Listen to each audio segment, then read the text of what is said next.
ভাইয়া আজকে আমার মেয়ের জন্মদিন, ওকে পেট ভরে ফুচকা খাওয়ান। আচ্ছা ভাই, ঠিক আছে। মেয়ে এই দোকান থেকে ফুচকা খাওয়াম, তোমার জন্য কেক নিয়ে আসতেছি। এই নেও বোন তোমার ফুচকা। বাবা, আলজিরা তুমি এখানে এসেছে কেন? সেজন্য আমি এখানে এসেছি।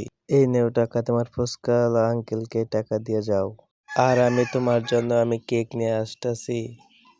এই টাকা রাখো। এই টাকাগুলো ফেরত নিয়ে আসছো কেন?